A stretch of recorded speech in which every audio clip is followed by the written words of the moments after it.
It's really early in the morning and I'm awake, which is super annoying. I'm not very good at lying in, but I think I needed one this morning because I'm tired. And yeah, I'm awake. I always seem to be awake actually when I'm away. When I'm working away from home, I stay awake much later than I should do. And I don't sleep very well, especially with time zone shifts, which I'm kind of experiencing now. And I didn't have any naps or anything yesterday, but I'm just throwing myself completely. I'm going to be tired all day now. I think I've had like 2 hours sleep. I'm pretty pasty today. Need some colour in my cheeks. That's a mix of not going outside very much this week because I've had lots to do inside, and not getting a huge amount of sleep last night. And the gentle irony is I was sending some emails, and one of those emails was to a sleep doctor who I have an appointment with today, so he'll suss immediately that I am rubbish at sleeping because I emailed him at 5 o'clock.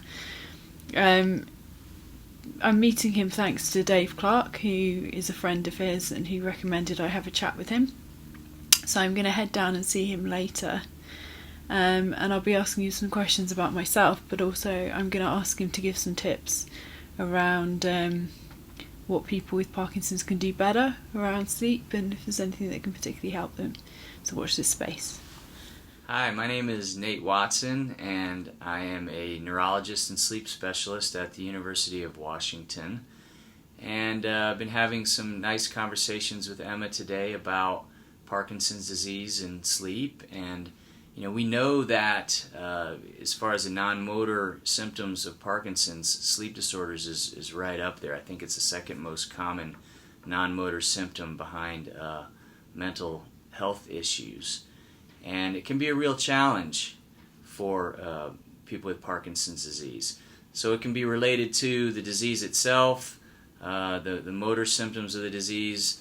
The akinesia, bradykinesia can make it difficult to move around in bed, which can be uncomfortable, which can cause problems. Also, medications taken for Parkinson's can cause issues with sleep or excessive daytime sleepiness.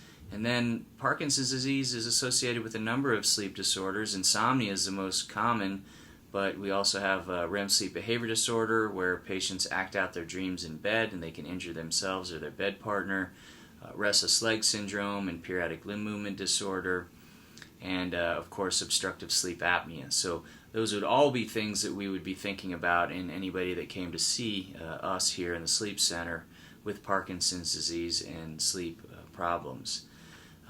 But I think more generally, good sleep habits are good for everybody, and so we recommend that adults get 7 or more hours of sleep on a regular basis.